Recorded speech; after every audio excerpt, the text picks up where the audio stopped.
तो देखिए इसके बाद क्या दे रखा है, अगर अगर कोई पेयर ऑफ लीनियर इक्वेशन हमें दे रखी हो, पेयर ऑफ लीनियर इक्वेशन किस फॉर्म में, जैसे a1x प्लस b1y प्लस में c1 इक्वल्स टू जीरो, जब तक इक्वल्स टू जीरो नहीं लगेगा तब तक हम उसको इक्वेशन नहीं बोलेंगे, ठीक है। उसके बाद a2x, ये सेकंड इक्वेशन दे रखी है, a2x प्लस में b2y प्लस में c2 इक्वल्स टू जीरो, तब क्या होगा, तब हम कह सकते हैं कि कोई भी हम एक इक्वेशन ले लेते हैं, जैसे कि मैं ले लेता हूँ यहाँ पे equation number first, x plus two x plus में 2y इक्वल्स टू जीरो, या फिर हमें इस फॉर्म में इक्वेशन लेनी है ना, तो इसी फॉर्म में इक्वेशन को लेते हैं, क्या लेंगे, x प्लस 2y और c लेनी है कांस्टेंट वैल्यू, तो कांस्टेंट वैल्यू ले लेते हैं 4 इक्वल्स टू जीरो, ठीक है। इसी फॉर्म में आ गई हमारे पास, देखो x है, y है और कांस्टेंट टर्म भी है, तो ये ले ली। अब दूसरी इक्वेशन हम ले लेते हैं, दूसरी इक्वेशन मान लो ऐसी हमें इक्वेशन लेनी है, तो दूसरी इक्वेशन को मैं क्या मान सकता हूँ, जैसे 2x प्लस 4y माइनस, या फिर प्लस ले लो, प्लस 4 इक्वल्स टू जीरो, ठीक है, ये ले लिया हमने। या फिर ये सेम सेम सी वैल्यू है तो इसको आप चेंज कर लो, क्या ले सकते हैं, ये ले लो। ये हम ऐसी वैल्यूज क्यों ले रहे हैं, ये जब हम करेंगे ना तब हमें पता चलेगा, क्योंकि बाद में वैल्यूज हमें कैसे पुट करनी है वो सारी चीज़ें हमें इजीली आ जाएंगी। अब देखो ये दो इक्वेशन हमने ली, equation number first, equation number second, ये ले ली। अब देखो इसके अंदर क्या है, अगर मैं बात करूं इसके अंदर a1 की, ये है ना a1, तो इसको हम इक्वेशन नंबर फर्स्ट को a1 बोलते हैं, इक्वेशन नंबर सेकंड के अंदर a2, इक्वेशन नंबर फर्स्ट के अंदर सारे टर्म क्या होंगे, a1 b1 c1, equation number second के अंदर क्या होंगे, a2 b2 c2, ठीक है, ये चीज होंगी हमारी। अगर मैं इसकी बात करूं इक्वेशन नंबर फर्स्ट की, तो a1 मेरा कितना है, देखो ये क्या है, वेरिएबल, वेरिएबल के मल्टीपल में कुछ नहीं है, साथ में कुछ नहीं है, कोई भी कांस्टेंट वैल्यू नहीं है, तो वेरिएबल के साथ कोई भी वैल्यू नहीं है, तो हम क्या लेंगे, जिसके साथ कुछ नहीं होता उसके साथ क्या होता है, वन होता है, वन छुपा होता है, ठीक है, वो शो नहीं होता, तो a1 क्या, a1 कितना हो जाएगा, 1 हो जाएगा।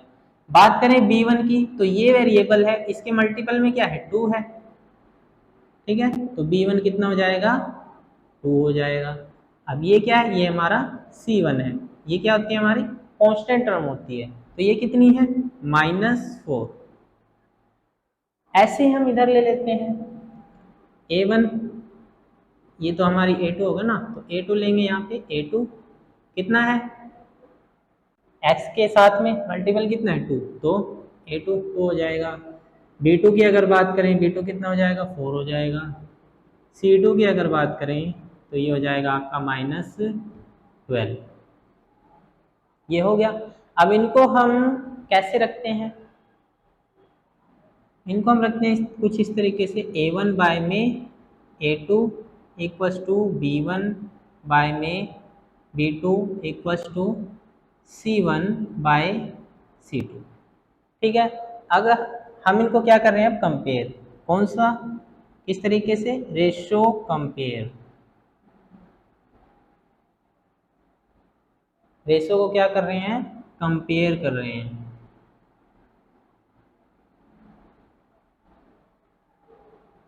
a1 की अगर बात करूं, a1 की वैल्यू कितनी है, 1, a2 की वैल्यू कितनी है, 2, तो 1/2 इक्वल्स टू b1 की वैल्यू कितनी है, 2, और b2 की वैल्यू कितनी है, 4,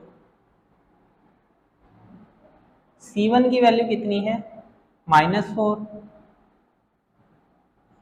बाय में c2 की वैल्यू कितनी है, -12। इसको हम काट सकते हैं 1 2, तो ये भी 1/2 आ गया, ये भी 1/2 आ गया, इसको काटेंगे, माइनस से माइनस कैंसिल, ये 1 ये 3, ठीक है, तो 1/2 1/2 और 1/3। अब देखो ये दोनों तो क्या है, इक्वल है, लेकिन ये इक्वल नहीं है।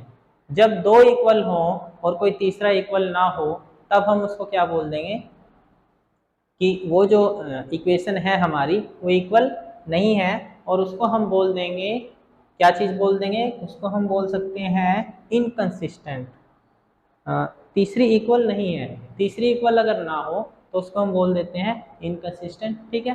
इनकंसिस्टेंट का मतलब क्या होगा, इनकंसिस्टेंट का मतलब ये होगा कि जैसे मान लो ये एक ग्राफ है, ठीक है, ये एक ग्राफ है, या तो ये कोई लाइन है वाई एक्सिस एक्स एक्सिस, ये क्या कर रही है, कहीं ना कहीं पे इंटरसेक्ट कर रही है, तब वो कंसिस्टेंट होगा। कंसिस्टेंट का मतलब कोई एक पॉइंट पे वो इंटरसेक्ट कर रही है तो कंसिस्टेंट होगा। तो इस केस में क्या हो रहा है, इस केस में फर्स्ट सेकंड इक्वल आ रही है लेकिन ये थर्ड इक्वल नहीं आ रही है, तो इसको हम क्या बोल देंगे, इसको हम क्या बोल देंगे, इनकंसिस्टेंट। और ऐसी और इक्वेशंस को हम क्या करेंगे, कंपेयर करेंगे। ठीक है, तो इतना उतारिए पहले, उसके बाद हम करते हैं। अब देखो एक टेबल दे रखी है, एक टेबल दे रखी है आपकी जो एनसीईआरटी की बुक है उसके अंदर। टेबल कौन सी है, टेबल है 3.4। ये टेबल आपको लर्न करनी है। इस टेबल के अंदर है क्या चीज वो बता देता हूँ। जैसे इसके अंदर क्या है, कंपैरिजन है, A1 A2 equals to B1 B2, ये इक्वल नहीं है, फर्स्ट पॉइंट के अंदर दे रखा है। जब A1 A2 और B1 B2 क्या हो, इक्वल ना हो, तब हम क्या बोल सकते हैं कि ये क्या हो जाएंगे, टेबल के अंदर होगा इंटरसेक्टिंग, इंटरसेक्टिंग ग्राफ लाइन। यानी कि कोई इस तरीके से क्या है, एक ग्राफ दे रखा है और उस ग्राफ पे क्या हो रहा है कि कोई लाइन ऐसे निकली और इस पॉइंट पे इंटरसेक्ट कर गई। तो जब जिस पॉइंट पे वो क्या करेगी, इंटरसेक्ट करेगी, इसका मतलब क्या है, वो क्या है, कंसिस्टेंट है, वो क्या है, कंसिस्टेंट है। तो इस कंडीशन में हम क्या बोल देंगे, intersecting graph lines are consistent. ठीक है, तो इसको हम मैं ऐसे डिनोट कर देता हूँ, ये पॉइंट क्या हो रहा है, यहाँ पे इंटरसेक्ट कर रही है ना, तो इस पॉइंट को हम बोल देंगे क्या, कंसिस्टेंट, कंसिस्टेंट,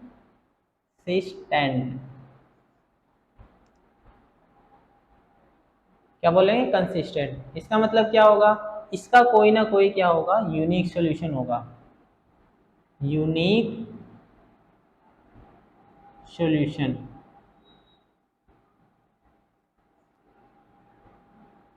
ठीक है, अगर ये कंडीशन आ जाती है तो वहां पे क्या होगा, यूनिक सॉल्यूशन होगा। अब बात कर लेते हैं, इससे अगली भी कंडीशन आ सकती है। ठीक है, तो कौन सी हो सकती है वो condition, A1 A2 B1 B2 और C1 C2। ऐसी कंडीशन मैंने अभी थोड़ी देर पहले आपको एग्जांपल में भी करवाई है। ठीक है, तो यहाँ पे क्या हो, ये इक्वल ना हो, पहली दो तो इक्वल हो लेकिन तीसरी इक्वल ना हो।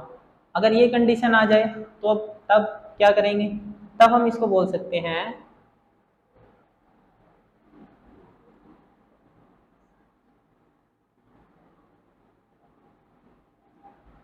तब हम क्या बोल देंगे इसको, पैरेलल।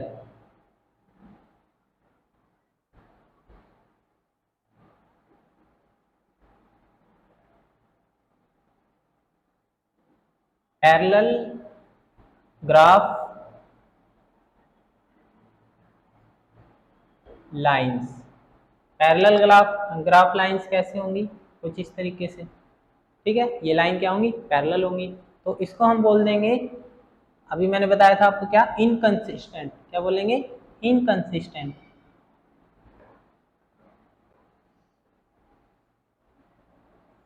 इसको हम बोल देंगे इनकंसिस्टेंट। इसका मतलब क्या है कि इसका कोई भी यूनिक सॉल्यूशन नहीं होगा, तो यहाँ पे लिख देंगे हम नो सॉल्यूशन।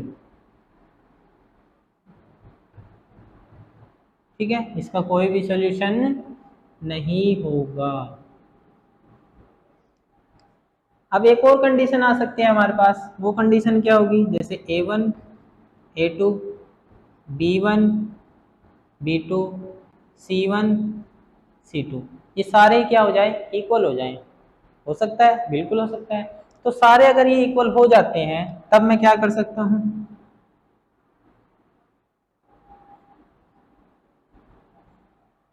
ये आपका था इंटरसेक्टिंग, ये था पैरेलल, और ये हो जाएगा coincide, coincide, coincide graph line. Coincide graph line हो जाएंगी ये, ठीक है। क्या बोलेंगे इसको? Coincide graph line. और ये मैंने कोइंसाइड अभी आपको कराया था, जो लाइन के ऊपर क्या हो जाती है, लाइन ओवरलैप कर जाती है। तो अगर ऐसा कुछ हो जाता है तो हम क्या लिख देंगे, इसके क्या है, मैनी सॉल्यूशन। इसके सॉल्यूशन जो है वो बहुत सारे होंगे। कैसे? जैसे मान लो ये एक लाइन है, ठीक है, इसके ऊपर कोई और लाइन जो है वो ओवरलैप कर गई है। ये देख पा रहे हो ना, ये एक लाइन है, इस लाइन के ऊपर क्या है, एक और लाइन चढ़ चुकी है, लाइन के ऊपर लाइन, ठीक है। तो अगर ऐसी कोई कंडीशन आती है तब हम ये चीज बोल देंगे।